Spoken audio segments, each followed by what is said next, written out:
Right now, in the waters between Iran and Oman, one of the most important choke points on the entire planet has gone quiet. Not calm. Quiet the way a street goes quiet right before something happens. Ships that would normally be moving in an unbroken line, one after another, 24 hours a day, are sitting still, anchored, waiting. Some of them have been waiting for days, some for weeks. And the reason isn't a storm, and it isn't a mechanical failure, and it isn't some routine shipping slowdown, it's fear. Real, documented, tracked by satellite fear. Because the Strait of Hormuz, the narrow stretch of sea that carries roughly a quarter of the entire world's oil trade and a fifth of its liquefied natural gas, has effectively stopped functioning.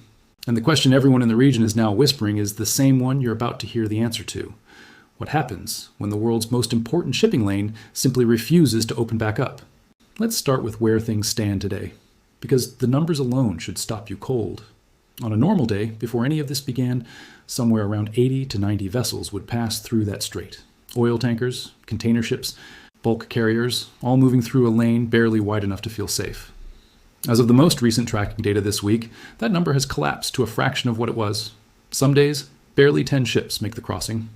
Analysts monitoring the strait in real time have labeled its status, bluntly, as closed to commercial shipping. Not restricted, not cautious, closed. And when you have a waterway that carries that much of the planet's energy supply sitting at 11% of its normal traffic, you are not looking at a temporary hiccup. You are looking at the early stage of a global supply shock. So how did we get here? To understand this moment, you have to go back to the end of February this year, when the United States and Israel launched a coordinated set of strikes against Iranian military and nuclear infrastructure. That single event set off a chain reaction that has not stopped moving since. Iran responded with missile and drone attacks across the region.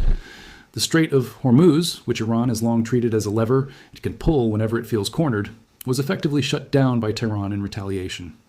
From there, the United States began an aerial campaign specifically aimed at reopening the strait, targeting Iranian naval vessels and the drone units harassing shipping lanes.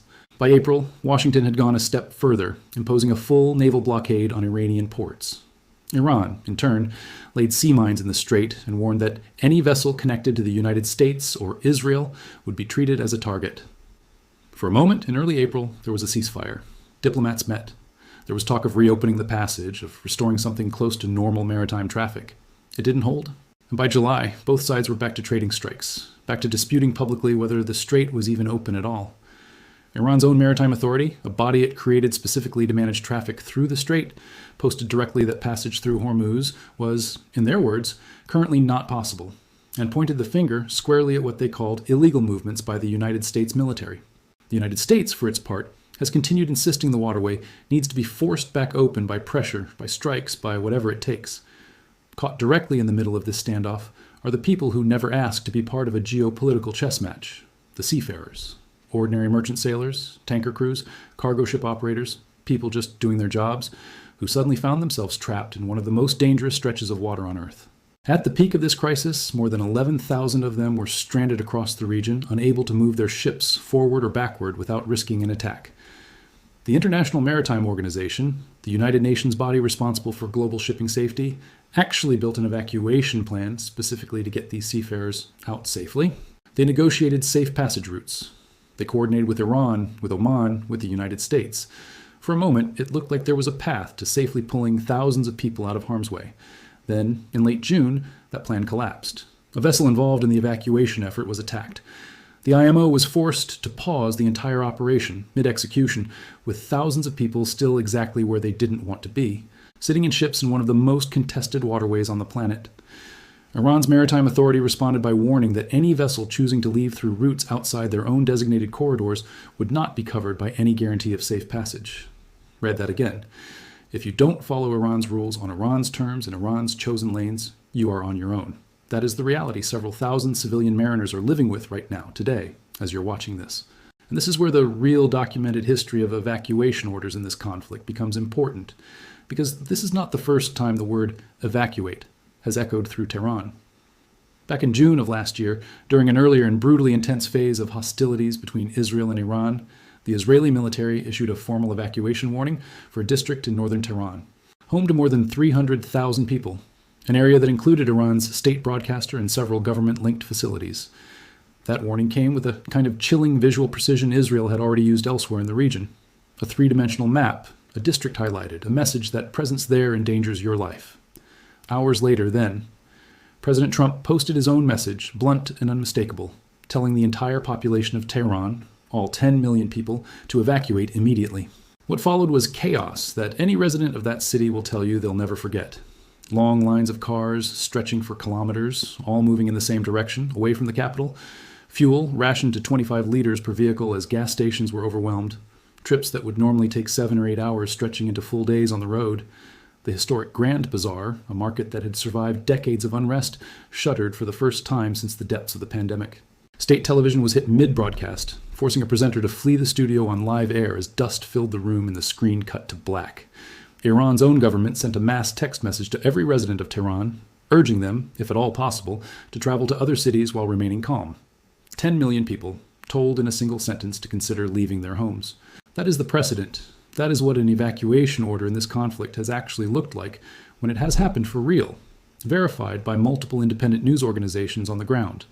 So when word spreads through social channels and commentary circles that something resembling a new evacuation directive is circulating again now, in July, tied directly to the collapse of stability in the Strait, it lands with the full weight of that history behind it.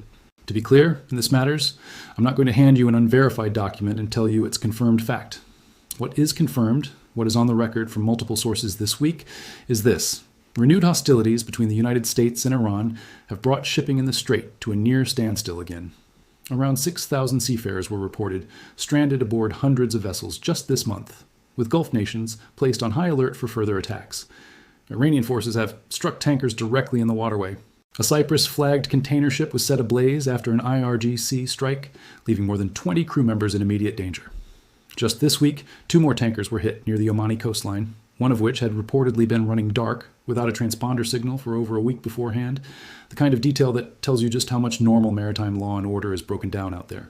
Former President Trump, now back in office, publicly declared just weeks ago that the ceasefire was, in his words, already over.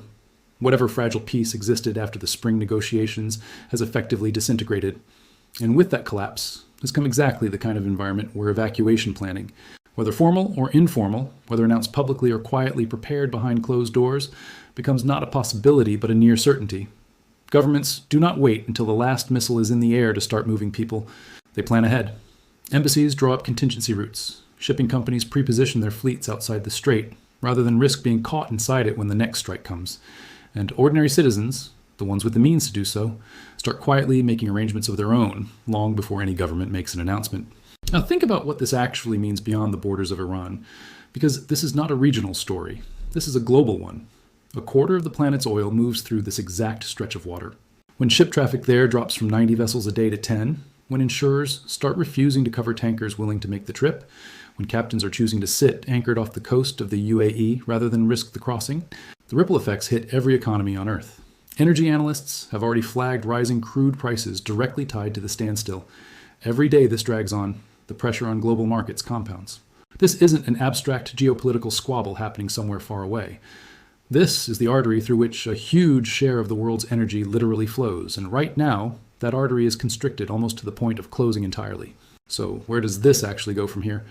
Nobody, and I mean nobody, credibly claims to know for certain. What we do know is the pattern. Every previous ceasefire in this conflict has been fragile, temporary, and has broken down under exactly the kind of pressure we're seeing again right now. Every previous escalation has brought fresh evacuation warnings, fresh convoys of fleeing civilians, fresh chaos on the roads out of Tehran, and every previous attempt to reopen the strait through military pressure has instead resulted in more strikes on more ships, not fewer. If that pattern holds, if history in this conflict continues to repeat the way it has every single time so far, then the current standstill is not the end of this story. It is very likely just the next chapter in it. What makes this moment different, what makes it worth paying close attention to right now, rather than treating it as background noise, is the scale of what's converging all at once, a collapsed ceasefire. A blockade still technically in place. Direct attacks on commercial tankers happening within the last week. Thousands of stranded seafarers with no safe evacuation corridor. 2 governments publicly disagreeing about whether the world's most important shipping lane is even open, in real time on social media. And a track record, a proven, documented track record of evacuation orders emerging suddenly and reshaping the lives of millions of people within hours of being issued. If you've been following this conflict since it began back in February, you already know how quickly things can turn. A single incident, one strike, one miscalculation, One mine hitting the wrong hull has been enough to collapse ceasefires that took weeks to negotiate. The Strait of Hormuz has already proven, more than once this year, that it can go from tense but functioning to completely paralyzed within a matter of days. And with stranded ships, stranded sailors, and two nuclear-capable powers publicly contradicting each other about the basic status of the waterway, the ingredients for the next major escalation are already sitting there, waiting. This is a live, unfolding situation, and it is genuinely one of the most consequential stories in the world right now, whether or not it's dominating your feed today. The strait that carries a quarter of the planet's oil is functioning at a fraction of its normal capacity. Thousands of civilian sailors remain stuck in the crossfire with no guaranteed way out. And the history of this exact conflict tells us, clearly and repeatedly, that when tension in this region spikes the way it has spiked again this month, evacuation orders are never far behind. Keep watching this space, because whatever happens next in the Strait of Hormuz won't just be a headline out of the Middle East. It will be felt at every gas pump, in every shipping schedule, and in energy markets across the entire world.